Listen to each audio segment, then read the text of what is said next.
Coming that way? Oh, they changed it. Nah, you're okay.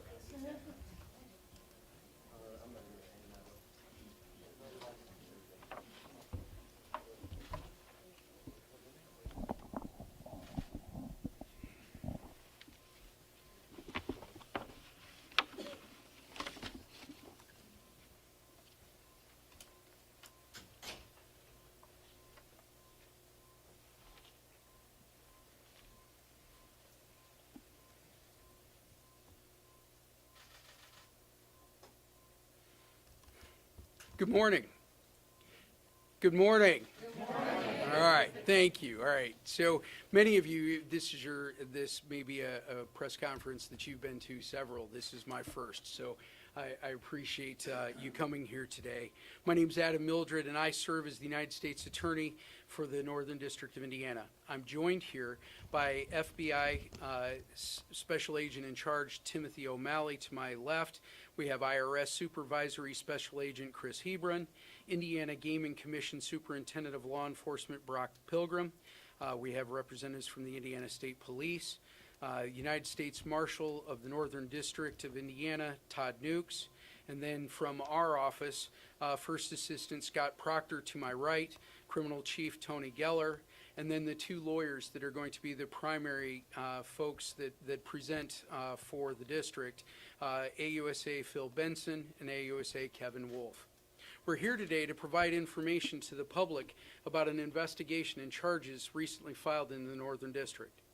We are limited in scope here today as the matters have just been initiated, and so we will limit the discussion to what is on the record and basic public safety information.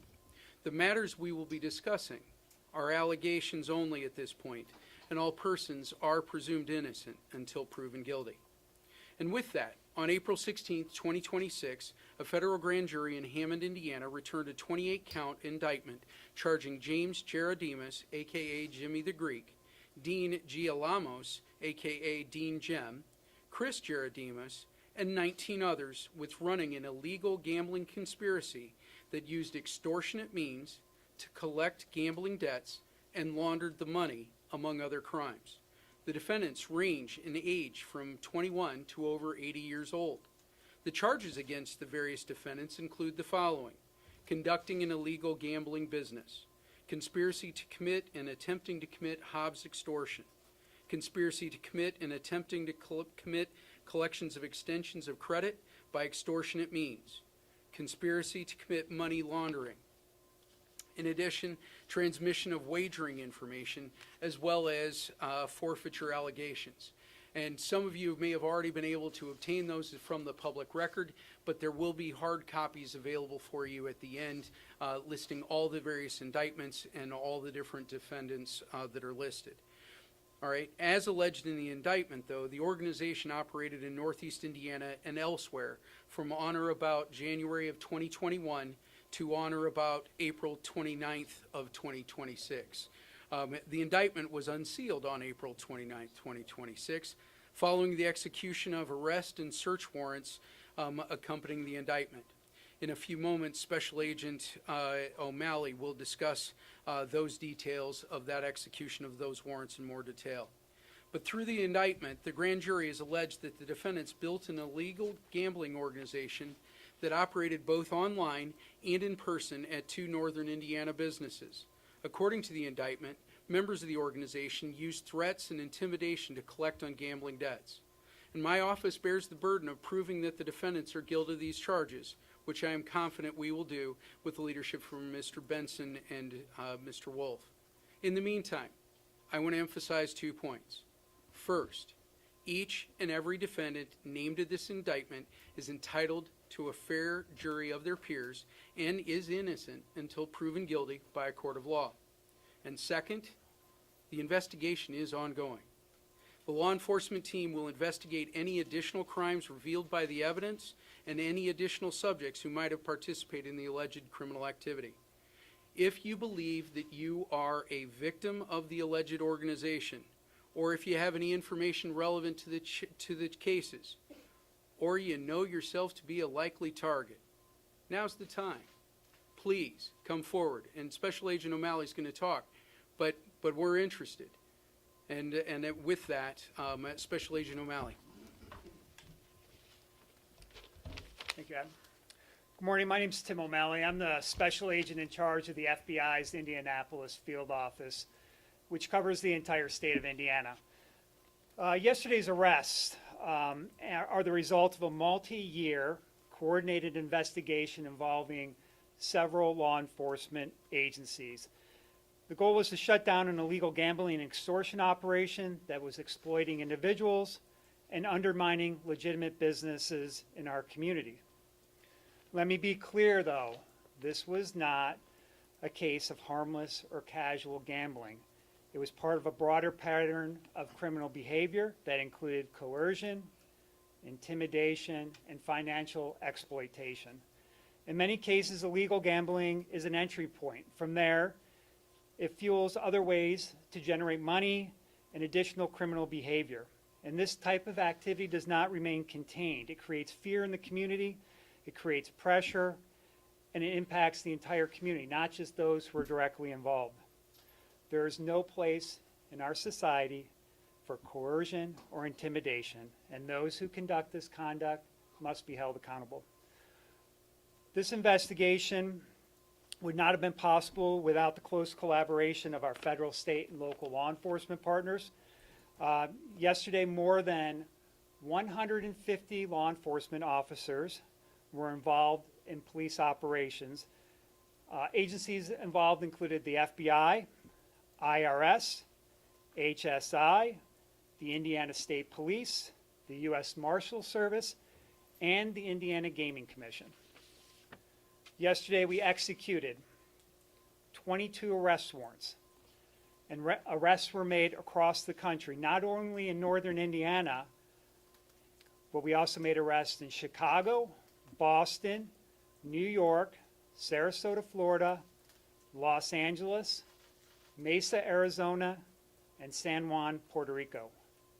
We also executed 7 search warrants at locations across northern Indiana. And these warrants were executed at homes and businesses associated with this organization. I believe yesterday's arrests and warrants indicate the depth of our involvement in our investigation. But our goal is to completely dismantle this group. I would like to hear from anyone else who has information regarding the activities of these individuals or others who may have supported or protected their criminal activities.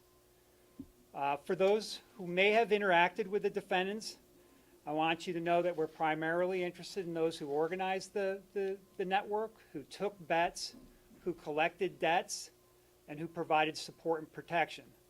So if you have information, I do want to hear from you.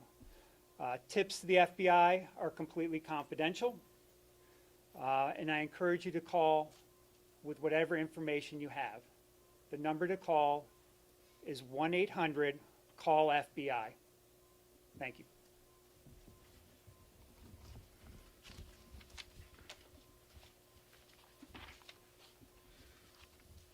In closing, and then I can take a few questions from you, I want to end up bringing to your attention the specific charges and penalties that are associated with them. But I want you to understand that to end up talking about what each defendant may be charged with and what their sentences are would be very premature, and also because they are presumed innocent, it would be speculative. But to name the penalties associated with the charges, I'll do that.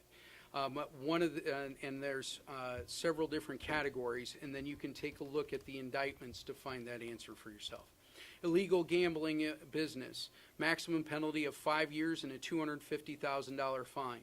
Hobbs Act extortion conspiracy, that's a maximum penalty of 20 years with a $250,000 fine.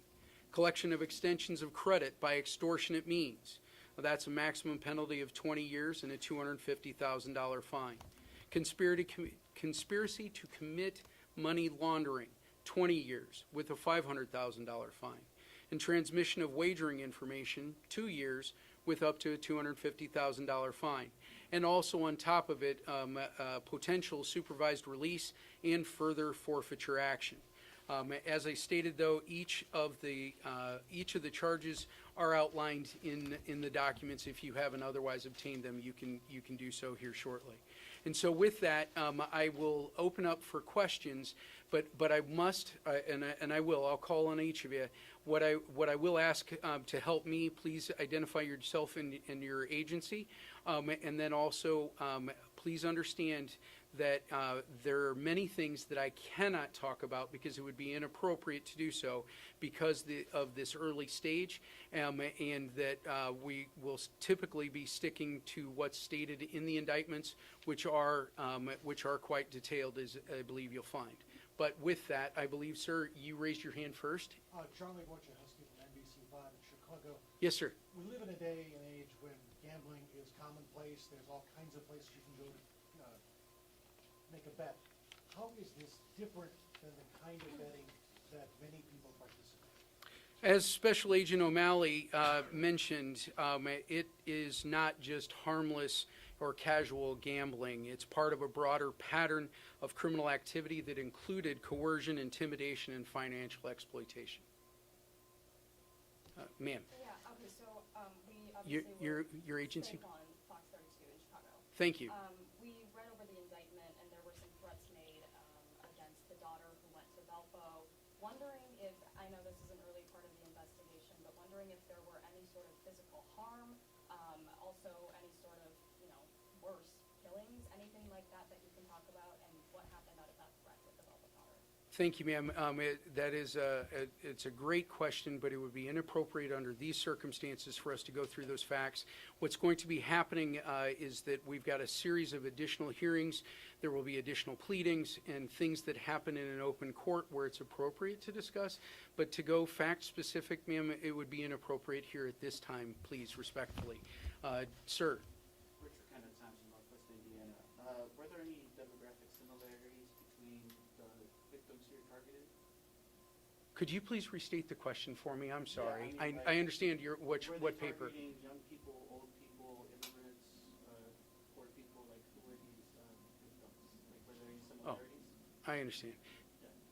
These agents were targeting those that are propagating illegal gambling and using extortionate means to do so. That has nothing to do with anyone's demographics, to be blunt. That isn't a factor. It's whether or not they're committing crimes. That's a demographic. That is and that's the reason why we've made the allegations as they are. Does that answer your question, sir? Okay. Ma'am. Emmy Victor with WGN News. I know you gave a bit of a timeline on how long this operation has been conducted. Could you potentially give us a little information how this all got started? How did you guys end up finding out? Was it a tip or, anything you can give us on how you guys got a hold of this and started investigating? Ma'am, respectfully, that would be now getting into the fact-specific data that would be only appropriate if we're in further court proceedings. Today is to inform everyone of the charges, the work that's been done, and what the nature of the charges and the penalties.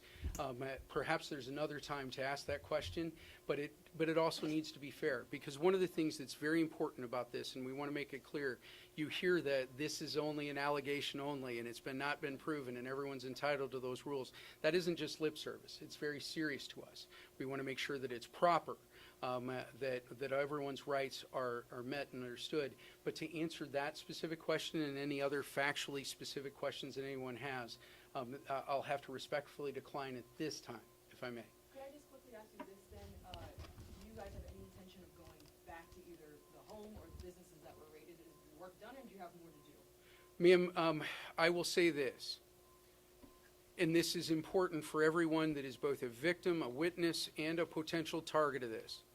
They're not done until the final bell. There are multiple defendants that are here. The investigation will continue on as the information comes in, and they will follow it all the way to the end and its leads.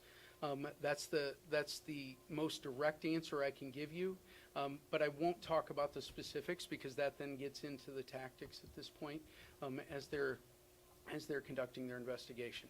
Ma'am, you were next. Thank you. Two questions. They're kind of intertwined. Your agency, please. Oh, I'm sorry. I'm Lizzie Kabowski. I work with the Times in Northwest Indiana. Very good, ma'am. Thank you.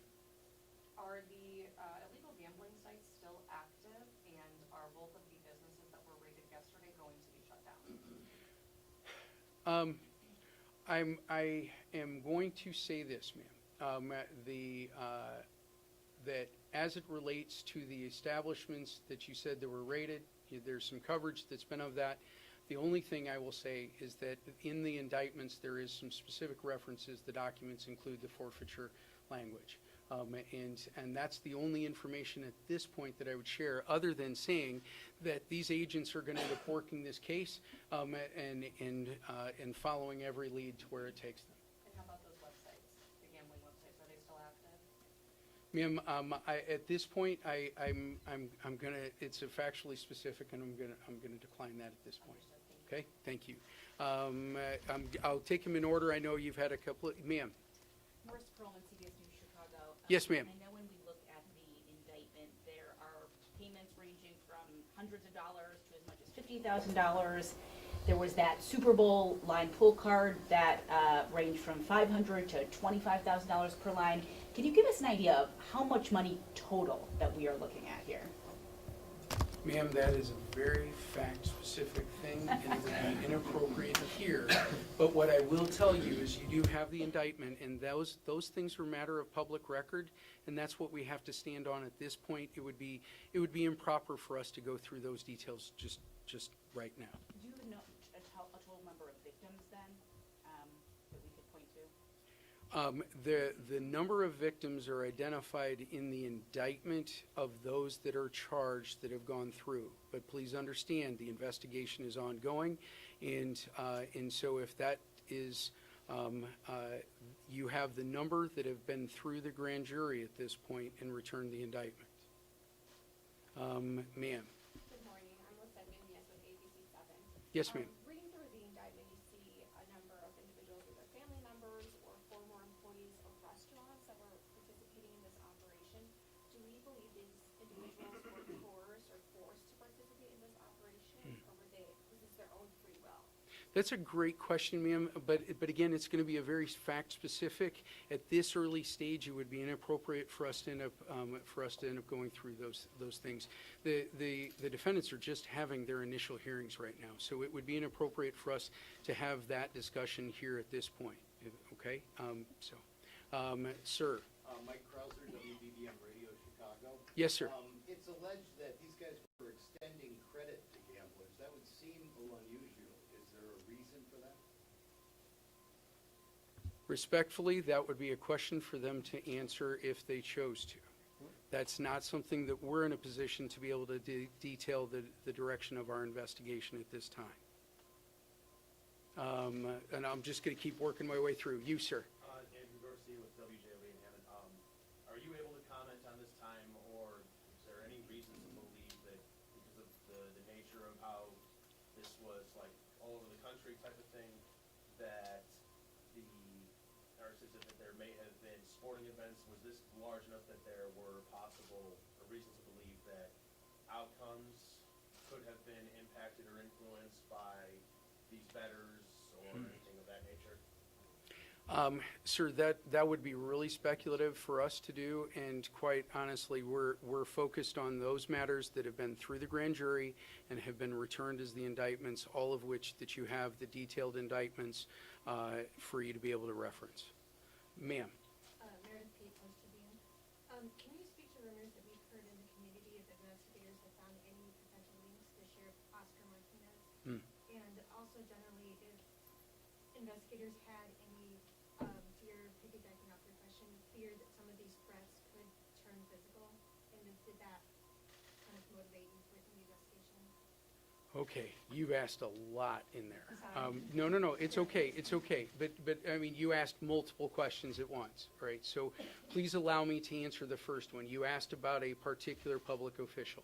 We are not in a position to end up talking about anyone other than those that are currently indicted, that are a part of this investigation.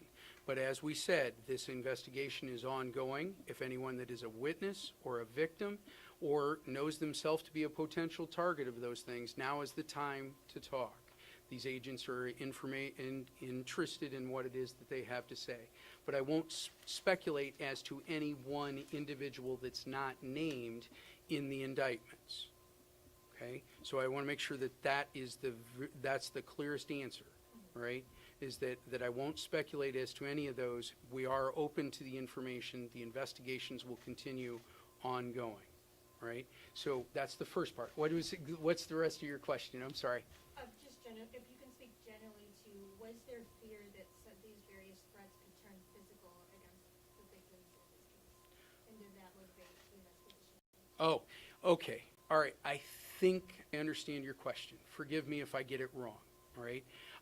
If you're asking if there were threats as it relates to any of the victims in there, what I would say is that the indictments, particularly those that reference the extortionate, the Hobbs, I mean, there are several different ways that those are covered in the indictments. That is discussed there, and that's as far as I can go as it relates to the specific victims. Does that answer your question, ma'am? I just want to make sure I understand, because there were like several, and I just want to make sure I'm straight with you. Yeah, sorry about that. I'm really just asking if you were concerned that someone was really going to get hurt during the process of this, that it wasn't just delivering pizza boxes to someone's house, you were going to see some actual some violence happen. Okay. Here's what I'll answer. We take any threats against another person seriously. And I'm going to say that on a 30,000-foot level. I'm not going into any of the specific allegations. But you can see the indictments will speak for themselves of what it is that was brought before the grand jury, identifying what those concerns were. Okay? All right. So I'm going to circle back. I haven't talked to you yet, sir. All right. John Watkins, plan to work with India. This is an easy. Are those mugshots available anywhere?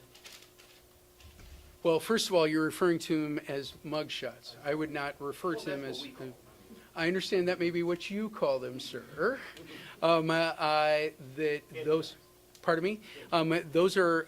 It is on display here today as part of this press conference. As far as the specific copies, they would be.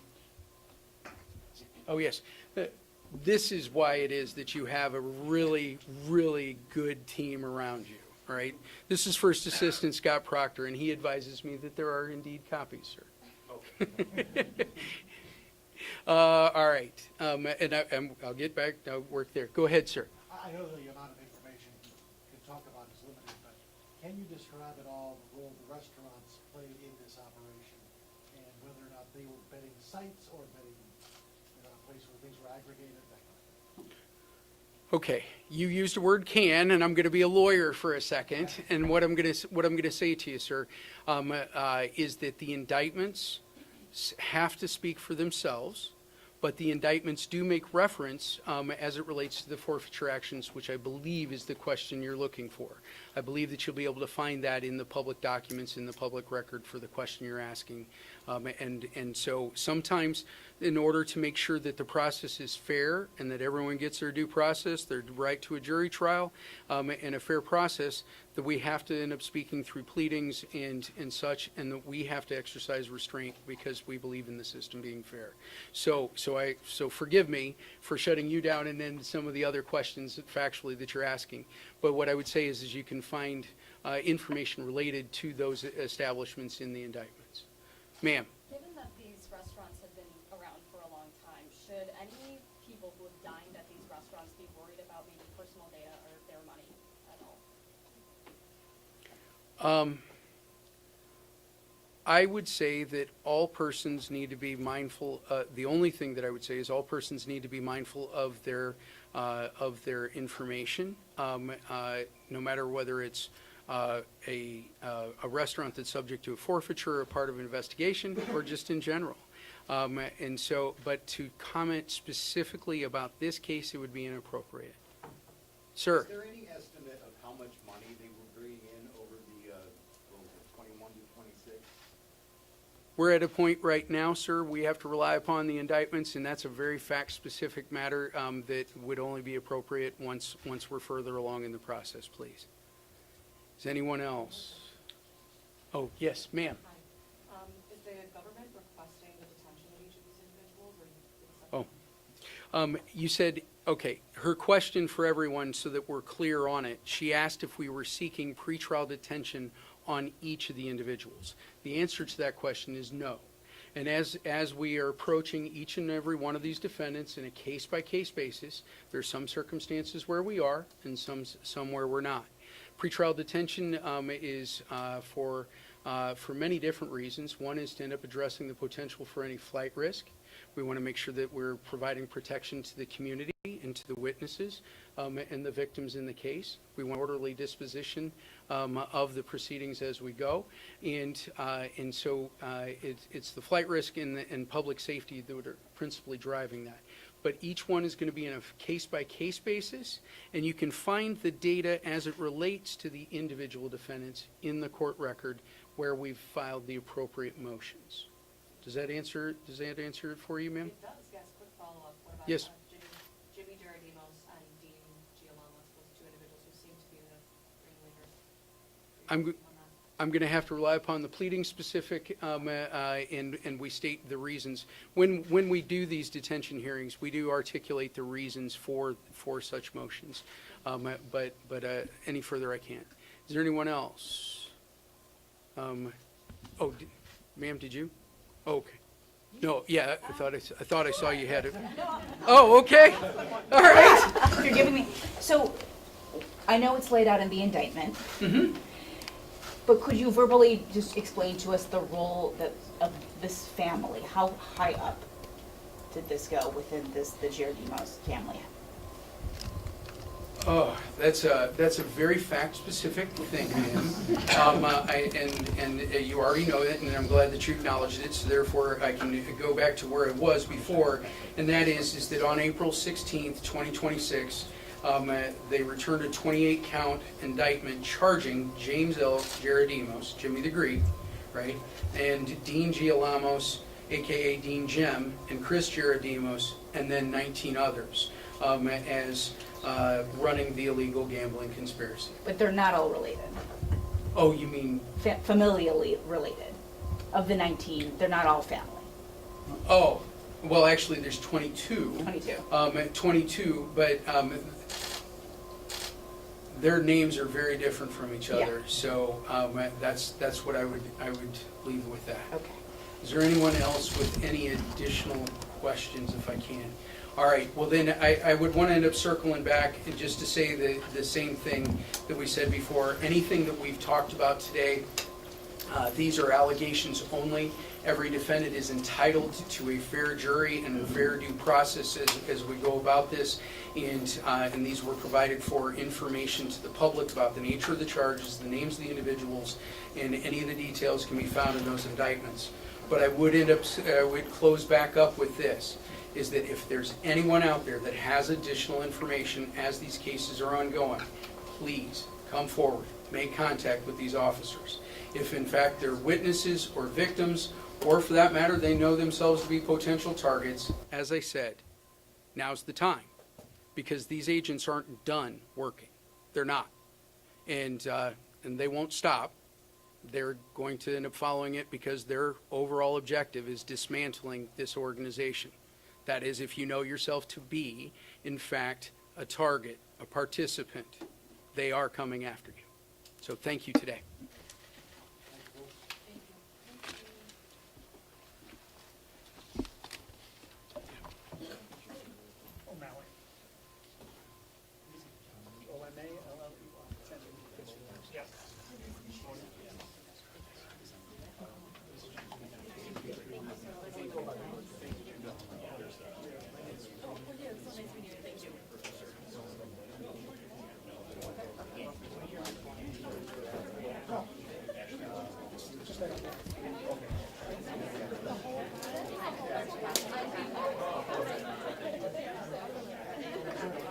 Airplane.